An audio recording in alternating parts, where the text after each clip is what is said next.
Dhaka board 2025 HSC physics first পেপারের 3 নম্বর question, যেটা হচ্ছে কাজ ক্ষমতা শক্তি থেকে এসেছে, সেটার সলভ নিয়ে আসলাম। ওকে, শুরু করা যাক।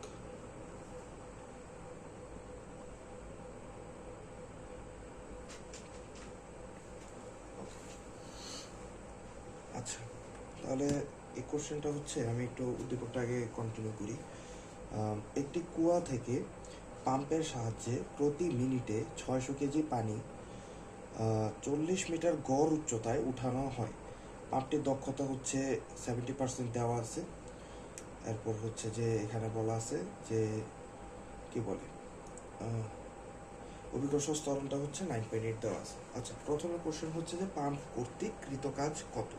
আচ্ছা, এই কোশ্চেনটা নিয়ে আমার কিছু কথা আছে, কথাগুলো একটু পরে বলি, আগে অ্যান্সারটা নিয়ে একটু ডিসকাস করি।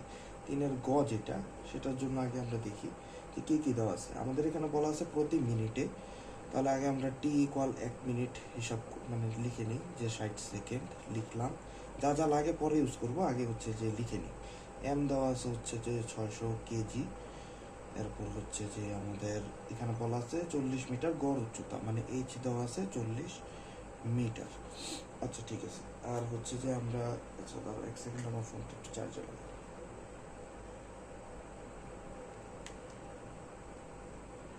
আচ্ছা, ঠিক আছে। তো এখানে হচ্ছে যে 40 মিটার গড় উচ্চতায় উঠানো হয়, এবং বলা আছে পাম্পটির দক্ষতা হচ্ছে ইটা দেওয়া আছে 70%। তো আমরা এটাকে 0.7 ক্যালকুলেট করে নিলাম। এরপরে হচ্ছে অভিকর্ষজ ত্বরণ, যেটা হচ্ছে 9.8 দেওয়া আছে মিটার পার সেকেন্ড স্কোয়ার। আচ্ছা, ঠিক আছে। তাহলে এখানে আমি একটু আগে পাম্প কর্তৃক কৃত কাজটা, আচ্ছা, তো বেসিক্যালি আগে আমরা জানি যে কৃত কাজের ফর্মুলা হচ্ছে mgh। এখন অনেকের মনে এখান থেকে অনেকগুলো কোশ্চেন জাগ্রত হয়েছে যে স্যার, এইটা একটা কুয়ার ম্যাথ। আচ্ছা, এখানে বলা আছে কুয়া, তাই বলে কি এটা কুয়ার ম্যাথ? উত্তর হচ্ছে না। এখন কথা হচ্ছে যে স্যার, আমরা এই এইচটাকে আমরা কুয়ার ম্যাথ করার সময় এইচ প্রাইম ধরি, ভর কেন্দ্রে স্মরণ করি, এই করি ওই করি, অনেক কিছু করি। আচ্ছা, ঠিক আছে, তো আমরা কি ওইটাই ইউজ করব? উত্তর হচ্ছে না। কেন কেন আমরা ইউজ করব না? কারণ হচ্ছে এখানে কুয়াটার সম্পর্কে আমাদের কোনো পার্সোনাল ডাটা দেওয়া নাই। কুয়ার সম্পর্কে যদি পার্সোনাল ডাটা দেওয়া থাকতো, ওই ক্ষেত্রে আমরা ওই এইচ প্রাইম ভরকেন্দ্রের স্মরণ নিয়ে কাজ করতাম। পার্সোনাল ডাটা বলতে কি বোঝায়? তো এটা হচ্ছে যে ধরো কুয়া অর্ধেক পূর্ণ ছিল, পুরাপুরি পূর্ণ ছিল, 3/4 পূর্ণ ছিল, 7/something পূর্ণ ছিল, মানে সামথিং সামথিং পূর্ণ ছিল, ওইটাকে আরও অর্ধপূর্ণ করতে হবে, অমুকটা করতে হবে, তমুকটা করতে হবে, এরকম যদি পার্সোনাল ইনফরমেশন দেওয়া থাকতো, তাহলে হচ্ছে কুয়ার কনসেপ্টে এইচটাকে আমরা এইচ প্রাইম অথবা ওই এইচ ভর কেন্দ্রের স্মরণ হিসাবে আমরা ক্যালকুলেট করে সলভ করতাম। আচ্ছা, এটা হচ্ছে আমাদের কথা, যেটা হচ্ছে নিয়ে অনেক ধরনের কথা চলতেছে যে গড় উচ্চতা কি, হাবি জাবি, এইসব এগুলো হচ্ছে ফালতু কথা। ঠিক আছে, মেইন কথা হচ্ছে এইটা যে ভর কেন্দ্রের স্মরণটা এখানে আমরা ইউজ করব না। আচ্ছা, কেন করব না মাত্র বললাম। তাহলে এখানে আমাদের এম দেওয়া আছে কত? 600। আর জি দেওয়া আছে কত? 9.8। আর এইচ দেওয়া আছে কত? কত উচ্চতায় তুলতে হবে? 40। এখন কথা হচ্ছে যে স্যার, এখানে কুয়া বলে দিছে, আপনি কি বলতেছেন আসলে বুঝতেছি না। মেইন কথা হচ্ছে এটা একটা কুয়া হোক অথবা ক্রেন হোক, এটার কাজ হচ্ছে এই যে দেখো, কুয়া থেকে পাম্পের সাহায্যে, মেইনলি এটা কুয়ার ম্যাথ না, এটা হচ্ছে একটা পাম্পের ম্যাথ। দেখো, দক্ষতাটাও পাম্পের দেওয়া, ইভেন পাম্প দিয়েই আমরা কুয়া থেকে পানি উঠাইছি।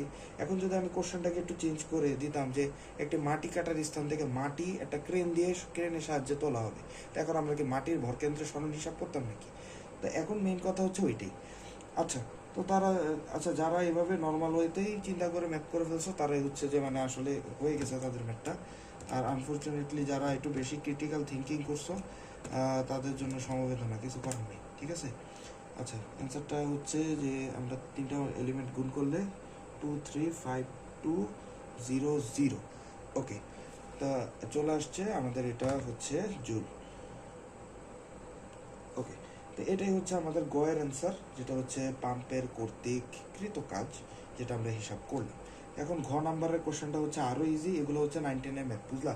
মানে আসলে এগুলো এখানে যারা মানে যে কোশ্চেনগুলো বলতেছে যে এগুলো হার্ড হয়েছে, আসলে হার্ড তেমন একটা হয়নি। যে যারা মনে করো যে একটু পাস করার মতো 9-10-এর কনসেপ্ট পারলেই একটু পাস করে ফেলার চিন্তা ভাবনা আছে।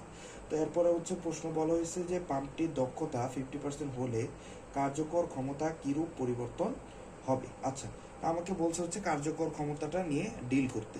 তাহলে আমরা আগে যে 70% ছিল ওইটার জন্য কার্যকর ক্ষমতাটা আগে একটু বের করে দেখি।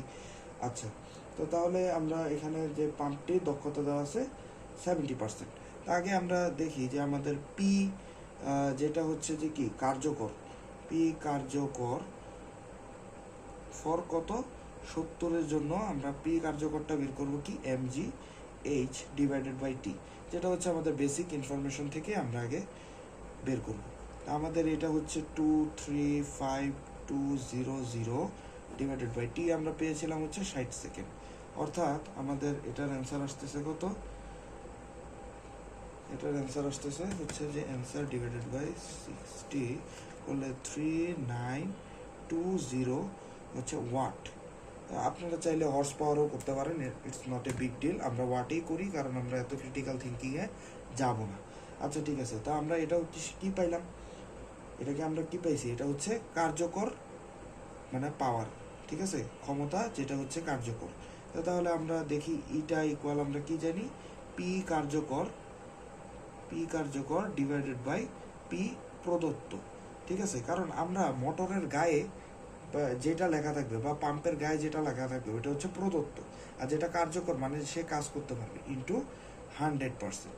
এরপর হচ্ছে যে আমরা জাস্ট পি প্রদত্ত যেটা মোটরের গায়ে অলওয়েজ লেখা থাকবে ওই জিনিসটা হচ্ছে আমরা আগে বের করে নিই। আর ইটার মান আমি পাইছিলাম 0.7। আচ্ছা, এটা এই পাশে গেলে এটা তো ইনভার্স হয়ে যায়, ইনভার্স। আর কার্যকর হচ্ছে কত 3920। তাহলে আমাদের পি প্রদত্ত হচ্ছে আমরা পেয়ে গেলাম কত, যে 3920 ডিভাইডেড বাই 0.7 অর্থাৎ 5600 ওয়াট। এটা হচ্ছে আমাদের বেসিক্যালি প্রদত্ততে লেখা থাকবে। এখন আমাদের প্রশ্নে কি বলছে যে